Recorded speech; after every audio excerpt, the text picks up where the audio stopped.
নমস্কার বন্ধুরা, আমাদের বাড়ির ড্রাগন গাছে একটা ছোট্ট কলি এসছে। তো আজ দেখাবো ছোট্ট কলি থেকে কিভাবে বড় হয় একটা ড্রাগন ফুল, কিভাবে সুন্দরভাবে ফোটে, রাত্রে কিভাবে পরাগমিলন করতে হয় সে সব ভিডিও তোমাদেরকে আমি দেখাবো।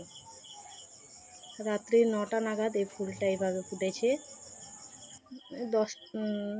রাত্রি 10টার সময় প্রায় এই ফুলটার পরাগমিলন করবো আমরা। তোমরা ততক্ষণ দেখতে থাকো। ফুলটা খুবই সুন্দর হয়, অসাধারণ একটা ফুল।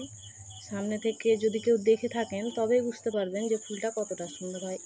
এই যে এইভাবে পরাগমিলন করতে হয়। স্ত্রী ফুলটা খুব উপরে, তো তাই পরাগমিলনটা করতে হয়। আর এই পরাগমিলন করলে ফলের সাইজটা অনেক বড় আসে। আপনারা অনেকে জানেন হয়তো, অনেক বড় হয় ফলের সাইজটা।